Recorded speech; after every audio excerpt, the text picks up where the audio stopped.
10वें द्वार में पार्वृंद, इसी को पिया पद कहते हैं। दर्शन किए उस पार्वृंद को, और वहां से ऊपर से आवाज आती है महासुन, यानी भंवर गोपाल, जो स्वयं पुरुष विराजमान सोमस्मृति वित्तीय अखंडा तुम्हारी रामायण में लिखा है। तो जो दूर देनों की नाका आ रहा है, नाका अब करीब आ रहा है। अब ये मतलब यह है कि त्रिवेणी संगम जब उसने स्नान उसने किया वहां, अब वो पार जाएगी। ये भी छोड़ दिया, ईश्वर को भी छोड़ दिया, ब्रह्म को भी छोड़ा, अब पार ब्रह्म को भी छोड़ दिया। अब वो ऊपर जाएगी महाकुंभ भवन। अंधघोर जावारी फेर सारे पालंग जाका। कहते हैं कि वहाँ अंधघोर क्यों है? वहाँ कोई अंधेरा तो है नहीं, लेकिन प्रकाश इतना है कि वहाँ चकाचौंध, यदि दृष्टि उस प्रकाश को बर्दाश्त नहीं कर सकती, बिल्कुल आंखें बंद हो जाती। इतना घोर यानी प्रकाश कि उसमें मतलब है कि काम नहीं कर दिया जब तक बर्दाश्त न करने उसको। इसलिए तो जगह जगह बर्दाश्त करना पड़ेगा। जब सूरज यहाँ बैठती है और जब आँख खुलती है, जैसे रोशनी आई बंद हो जाती, हिलती है, बर्दाश्त करना पड़ेगा। लेकिन इस मैदान में अगर कहीं अंदर चली गई तो मतलब यह है कि खरब जोजन नीचे, खरब जोजन नीचे चली गई। अब आप खरब जोजन, यहाँ क्या है खरब? सूरज जिधर से निकलता है जिधर डूबता है, कितना है आप बताइए? खरब जोजन नीचे, और खरब जोजन ऊपर चली जाएगी तो कितना हो गया? खरब जोजन होते। इसलिए कुछ और बात है जो आप ये सब, जब सूरत अंदर में जगती है और चलती है तो सब अनुभव करती जाएगी। जो मस्ती और नशा करता है वो वही जानती है। इसलिए महापुरुषों का कौन पहचान सकता? कौन उनको पहचान सकता? किसने पहचान पाया? हमको तो कोई आज तक नहीं मिला जो ये कहे कि मैंने पहचान लिया। वो किसी को पहचान करा दे वो तो बात अलग है, और किसी को पहुंचा दे वो तो अलग। वो तो सबने सिर पीटा ये कदमों में, और लेकिन ये नहीं कहा कि जब मैंने जान लिया, ये नहीं होता। बोलो। बाणी चारे गुप्त जा उठती, तोरा तेरा गिनी नई नई सुनती। कहते वहाँ 4 गोपनीय है लोग हैं, और जो 4 गोपनीय लोग हैं सब लोगों से बड़े हैं, बड़े बड़े लोग। अब ये सुनते वहां सुनते उस बारे, लेकिन भेद किसी ने नहीं बोला। जितने भी महात्मा उधर से गुजरे हैं और जो भी सुनते हैं उधर जाएंगे, उन्होंने सबको मना है। जब तक उसका आदेश नहीं होगा तब तक कोई नहीं बोलेगा। इसलिए आप भागशाली हो। बोलो। जनकारे अदभुत का बरनू, सोने सोने धोने मन में। कहते हैं कि विविध बात की अद्भुत जानकारें आती है और कैसे वर्णन किया जाए, क्योंकि उसका कोई निशान नहीं चाहिए, उन आवाजों का या कोई निशान नहीं। तो कहते हैं अब क्या होता है? अब यही कहा कि सूरत जब यहाँ से जाएगी, रास्ते में चलती जाएगी, पहुंचेगी मंजिल पर, तो अपने ज्ञान को, अपने बोध को अपने आप प्राप्त करेंगे। बोलो। हाँ। पाठयांड रचना साकीनी, ब्रह्म पाठ में हुई। ये सब सतपुरुष के निकाले हुए। उस सतपुरुष ने सतलोक से सब अलग अलग मंडल बना करके और इनको बैठा दिया। ईश्वर भी वहीं से आए, ब्रह्म भी वहीं से निकाले गए, पार्वती भी वहीं से, सतलोक से, महाकाल पुरुष भी, सब जितने भी है सब वहीं से। लेकिन ये सब मंडल किसके बनाए हुए हैं? सतपुरुष। अरे पूरे मंडल हमको बना दिया और फिर बाद में इनको अपनी धार पर भेजा। वही शब्द पर नीचे इनको उतारा, अपने शब्द पर उतार करके ठेका बना करके इसको बैठा दिया। और ये सब लोग अपने अपने मंडलों में अपने अपने स्थान पर सब के सब उसी सतपुरुष के ध्यान में लगे रहते हैं। उसके बगैर उससे तो सब सत्तर कांपते। इतना डर आपको नहीं जितना इन सबको डर है उस सतपुरुष। बोलो। आंडन शोभा मरनु कैसी सब जैसे कोई पी। कहते हैं कि जो वहाँ की रचना है, जो शोभा है, जो सुंदरता है, खूबसूरती है, वो यहाँ कोई चीज मिलती नहीं, इसलिए उसका वर्णन भी नहीं हो सकता। इशारे हो जाते हैं कि कोई चीज ऐसी मिल जाए, उसका इशारा कर दिया, लेकिन वो तो आनंद ही बिल्कुल अलग है, सुंदरता ही अलग, रचना ही अलग है। बोलो।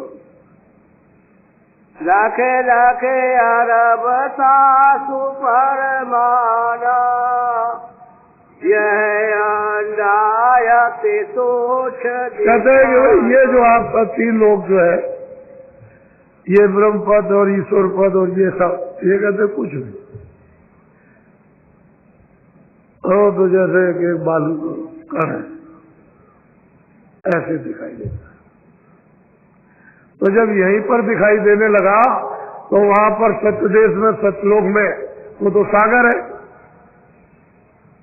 इसकी उसकी क्या तुलना हो सकती है। लेकिन यह है कि उस मालिक ने अपनी मौज मर्जी से जो उनकी मर्जी थी वो तो समर्थ है,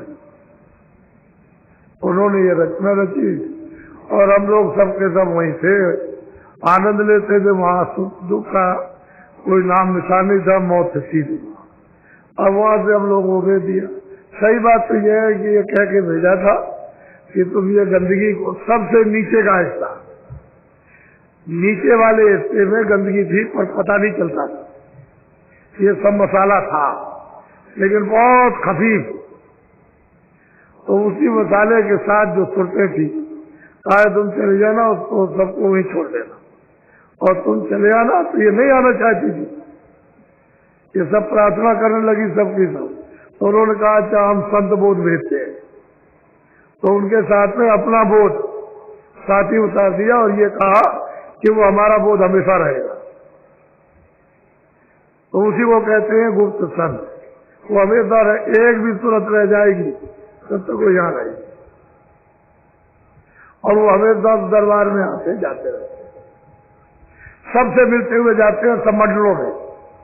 उनके सामने कोई मंडल छुपते नहीं, कोई लोग छुपते नहीं, सब में जाकर, और सच्चे यानी दरबार में सब हाजिरी देते हैं और वहां सब सूचना देते हैं, और वो यहाँ जब तक रहेंगे आप तब तक रहेंगे, उनको यहाँ कोई नहीं पहचान सकता। इस तरह 70 सूरतें आई थी, यहाँ मैं आने नहीं चाहती थी, तब उन्होंने मना करके भेजा। फिर भी है कि कितनी खेप निकल गई, अनगिनत खेपें चली गई जिसकी कोई गिनती नहीं है। लेकिन लाख लाख बरस पूरा होने पर, लाख बरस का शरीर मिला, यहाँ रहे सब ज्ञानी थे, सब विज्ञानी थे, कोई पाप पुण्य के कोई झगड़ा मगड़ा नहीं था। और जैसे पूरा समय हुआ, बात बहुत समय के बाद तब ये नियम बना है, और जब से ये नियम बना तभी से हम बांध लिए गए, तभी से हमारे साथ में जंजीर यानी हथकड़ी बांधी गई कि हम तुम कर्जा चुकाए जाओ, और मतलब ये है कि अब चले जाओ। तभी तो धर्मराज तलाशी लेता कि इधर कौन जा रहा, तो उसकी आवाज इतनी है कि कितने बड़े बड़ों की फूंक निकल जाती। कहते क्या है तुम्हारे पास, कहते देख लीजिए आप, जा रहा दो, तो टिकट दिखा देते महापुरुष होगा कि ये है, चला फिर नहीं रोकेंगे, कह देंगे अच्छे जाओ। और अगर आपके पास टिकट नहीं है तो फिर कहते हैं कि सबका झारा ले, तो सबका झारा लेता, उलट नर्क में थे, फिर फौरन मतलब एक बार वापस जाओ सीधे में, निकल आए, उसके बाद में कर्मों का जसीरा और फौरन वापस कर जाने दे दिया। ऐसा चौकी पहरा उसका लगा हुआ है जब से ये नियम बदल सकते। अब यह है कि इसी कलयुग में अब कितनी सूरतें निकल गई, कितनी निकल रही। ऐसा नहीं कि रास्ता महापुरुषों ने खोल दिया और सुलभ कर दिया सबके लिए, स्त्री पुरुषों के लिए सबको भजन करना, स्त्रियों को भी उतने भजन करना, उतने पुरुषों को करना, सबको अधिकार दे दिया। जब सहज भजन आसान, सहज है, सीधा है, आसान है, ऊंचा, और सब और नाम का सभी कर सकते हैं और इसी से पार हो सकते हैं दूसरा। बोलो। या मैं ब्रह्म व्यापक जोई, साखी गाते कहो कितनी होई। कहते हैं भाई उनके सामने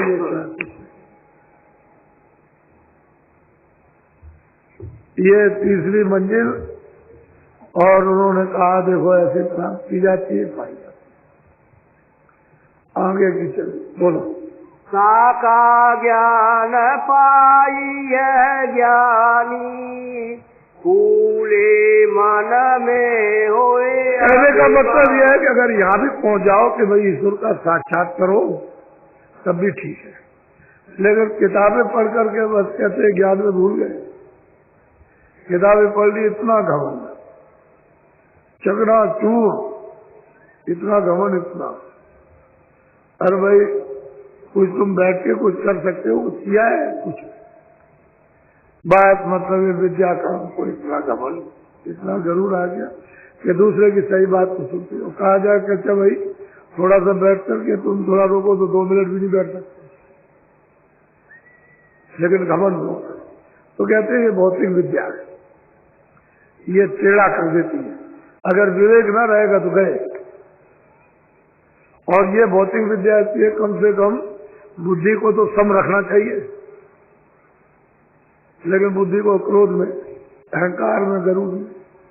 तो कहते हैं इसी में भूल गए, उनको भी कुछ नहीं मिला। जाने उन्होंने ध्यान लगाया, उनको भी कुछ नहीं मिल पाया। किसी ने कुछ किया, किसी ने किया।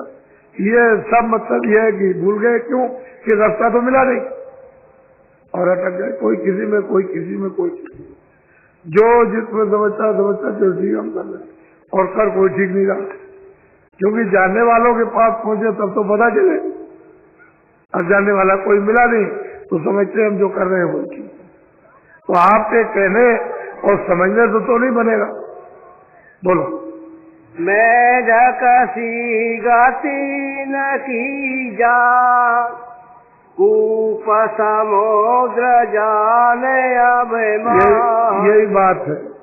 2 सिपाही फौज में नौकर थे। अब देखिए मतलब माया की गति को देखिए, बहुत प्रेम था उनका। एक ही मतलब माँ के थे दोनों पुत्र, और एक ही जगह नौकरी उनकी थी।